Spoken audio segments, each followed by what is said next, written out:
troubles and roll on down the road.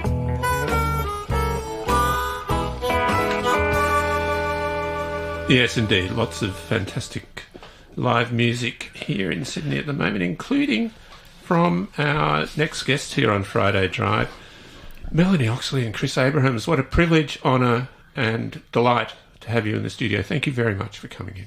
Thank you for having us. Yeah. So, first of the month, Camelot Lounge, you two, plus Jonathan Zwartz. Yep. Who else? Anyone? No, trio. Yeah, wow. Yep, trio. We'll be doing 2 sets. And, playing Moment of Truth, which is the latest release, but our, various bits and pieces from the back catalogue, which stretches a long way. Yeah, I was having a bit of a giggle at your expense. I don't think you appreciated it much, but no, the that's promo totally fine. online on the Eastside FM online promo for the gig has this lovely photo of you from back in the day. Let's put it that way. Don't I look like that now? I'm sure I look like that now. Of course, even better. And you too, Chris. Thank you. Of course. So tell us about this latest album first of all, and then I want to go back a few years to a thing called Lockdown, and we were playing some of your music then, but I'm foreshadowing that, but let's talk about this most recent album. Where's it come from? Why do you persist with this thing called music? Oh, it's a good question. Chris and I have been playing music together for a long time. I think it is a vehicle for your songwriting and mine. It's the latest album actually was taking shape in 2019. I had a year off. I took a year out of school, and we sort of practiced all year and started playing again, and the songs were forming then. Then in 2020, when it all went a bit, haywire, we started recording it. So we sort of recorded it at the end of 2019, I think it was, and moving into 2020. So it took a while to record because of the circumstances. And then to mix it as well, it took another little while. So I reckon it wasn't ready until when? So the end of 21? Was it, or 22? Yeah, that sounds about right. Yeah. Okay, sorry, I just need to clarify something, because during that whole COVID lockdown thing, we had some tracks that you had put together and we were playing them here. Are they the same ones? I can't remember, to be honest. Would they? No, I mean, if this was prior to 2022, no. Yeah, okay. So that was stuff you were doing. We'd already done, I think, they were tracks, we came in, there was a couple of tracks off... Jerusalem Bay, I think, and Blood Oranges. They were, we were playing that the last two releases. And how was COVID for you guys? I mean, it was terrible, obviously, in terms of trying to earn a buck. But was it a creative time, or? I possibly think I could have probably been a bit more creative. I mean, the first part of it, I tried to, weather the storm with this idea of, having a break is a good thing. I can recharge the batteries. But I think as it went on, that sort of initial positive spin sort of wore off. I think by the second year, and I do other things, and a lot of, tours fell through, a lot of work, and it became, sort of a bit more depressing, I think. Look, in hindsight, it seemed to have gone by very quickly, but I keep thinking that's a chunk of several years where you kind of didn't move forward that much. I did a lot of reading, I did a lot of watching of films, but I don't recall it being once you can't really rehearse or anything with the lockdown and I found the internet concert type Zoom sort of thing, heroic at times, but it's not really the same as going to like performing in front of a live audience. And to what extent do you think it stymied your creativity or your creative journey, or however you want to describe it? Well, I think it'll take a few years to unravel that. possibly it was a really good thing to have, just suddenly have this hiatus that you can, it may sort of instill a bit more objectivity in what you're doing and a bit of, I don't know, I still try to figure it out, actually. I think a lot of people are. Yeah, I had a vastly different experience because I didn't stop working, and I had to be incredibly creative in moving education for primary school students online.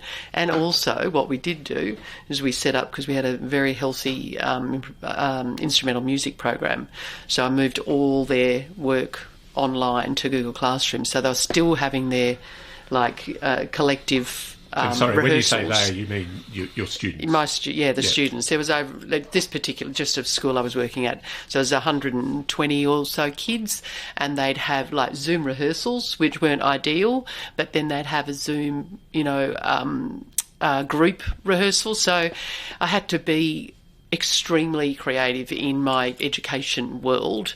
As far as music goes, it was sort of interesting because I was in a house with my son, our son and daughter. Youngest daughter was there and our eldest was out, but there was a lot of played a fair bit at home, but we couldn't do anything. So and it was quite bizarre. It's sort of you really had, it was quite a bizarre period of time. And I think there's a lot of kids that haven't really come out of it very well.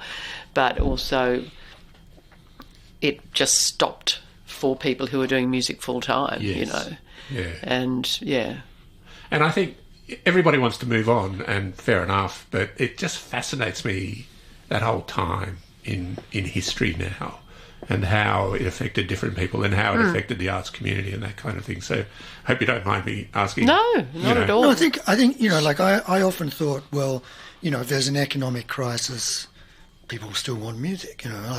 If there's a war, people will still want music. Hopefully that won't happen. But all these, I never actually thought there'd come a point where actually performing music, that would be one of the things that you couldn't do. That suddenly, and I think a lot of people started to kind of, this rock solid thing that you thought was going to be there isn't there anymore. I mean, you just realise that, how the transient nature of everything and the uncertainty, and maybe that's a good thing, to embrace uncertainty.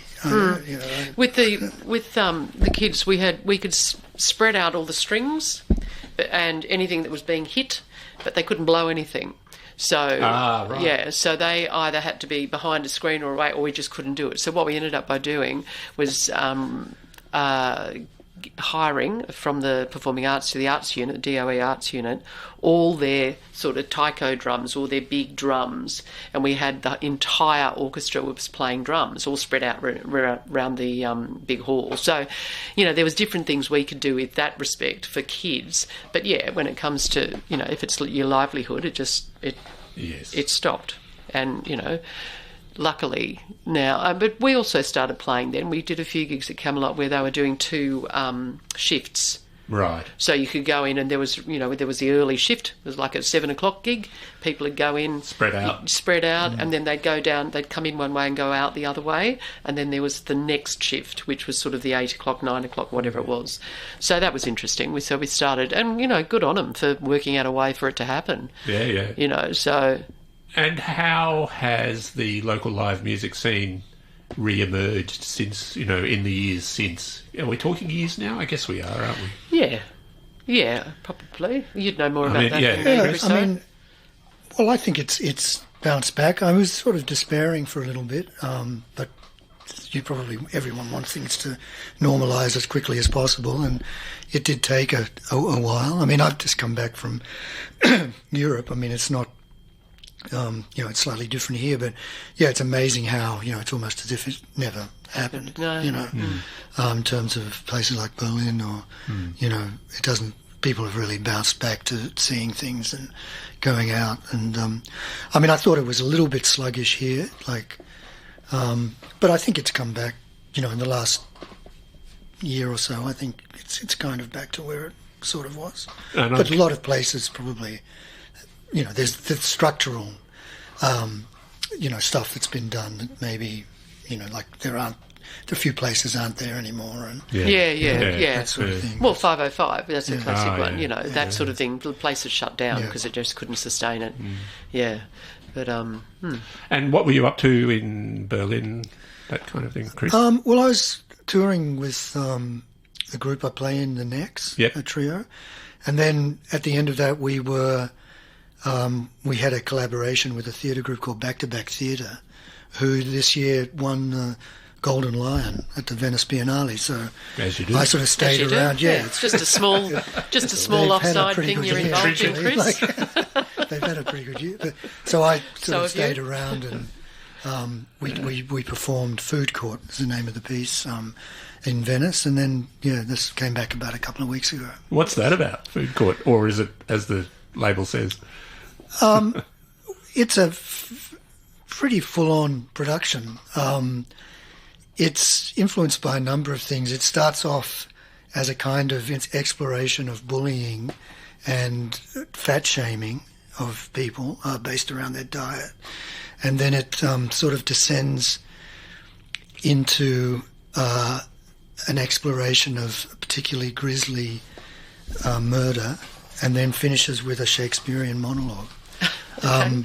It's quite an extraordinary journey. I think it's one of the most amazing things I've ever been involved in, and they're an incredible company. We haven't seen that here, have we? Yes. I mean, we've been doing that for over 15 years. Oh, and right. we've done it all over the world, with them. They're probably Australia's most sort of travelled theatre group. I mean, they've got a lot of other productions which we're not a part of, but I urge anyone who wants to see some incredible theatre to go along and see the back-to-back theatre company. They're incredible. Okay. Yeah. All right. I'll bury my ignorance and just ask you some more questions about this gig that's coming up, please. That's all good. Yeah.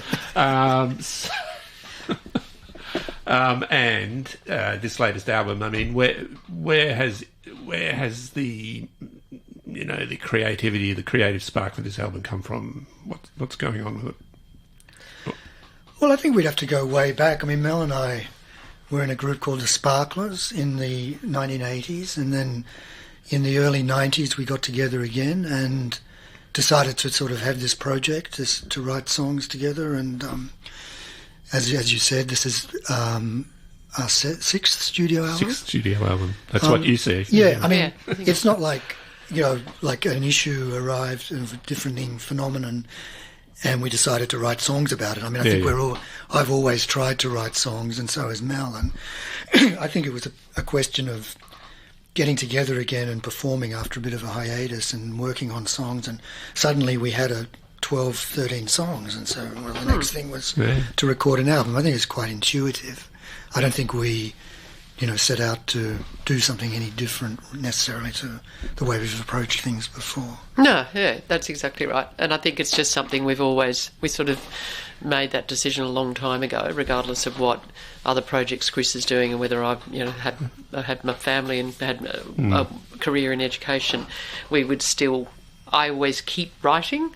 I just keep writing things, and then we sort of, I'll say to Chris, I've got a couple of songs, and he'll go, yeah, okay, great. And then, it's just sort of an ongoing thing. And you do the words and Chris does the music, or mix it up? No, it's mixed up. Yeah, it's mixed up. So sometimes Chris has got something and I'll do the music, or I write a whole song, or Chris writes a whole song, or...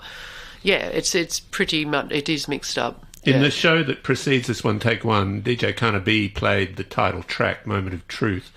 What's that about? Because we're not going to hear it again. Right. Too many children listen to this. No, what do you think? This segment. Oh, look, I take a fairly strong stand in explaining songs. I tend not to explain the song. Okay. And I tend to let them stand for themselves. Yeah, let them stand for themselves. I mean, it'll mean different things to different people. I didn't write this tune. Chris wrote this tune, and I can think of what it might mean, but then that might be something completely different to what somebody else may feel about it. But it's I think it is It's a fantastic song. It's just got such a fantastic chorus and a hook to it, and it's a beautifully crafted tune with some really out there, in-your-face lyrics. I mean, I think it's sort of in a kind of country sort of genre of, lost. There's a certain sort of black humour there to it, like in that sort of I forgot to remember to forget kind of vibe. Yeah. And hopefully that comes through in the song. Right? I think it does, and as you say, Mel, I mean, it'll mean what it means to people. It'll have a resonance that. Yeah, but what I hope that Chris and I do, and I do think we do this, our lyrics, people really need to listen because they are saying something, and they're just wrapped in quite a lovely melody often. So I think that's something that we do quite well. And it's fairly evident on this album, I think, and on our other albums. Yeah. So, this is certainly there is a pop sort of melody sort of in there. And, but there's also lots of other bits and pieces, musical influences. Very good. Well, we'll leave it there. Thank you for rambling That's away right. this half hour of Friday drive with me. So the gig is on at Camelot Lounge on the 1st of August. Tickets available? Yep, tickets are available. Yeah. Yep. And, online. A few left. The Moment of Truth, the title track of the album that you will be featuring. I'm not going to play that title track because, as I said, it got to run earlier today. If you want to find out what we've been talking about, you better get the album or you better get along to the show. But we are going to hear another track from the album. What's this one about? Oh, well, if it has to stand for itself, then what is it? It's got something about you. Yeah, what is it about? Doesn't matter. No, it doesn't matter. Just have a listen and listen carefully. Thank you. Melanie Oxley and Chris Abrahams, thanks very much for joining us on Friday Drive. Thank you. Thanks. I haven't met you yet, but I kind of like your smile. I haven't met you yet, but I decided to stay.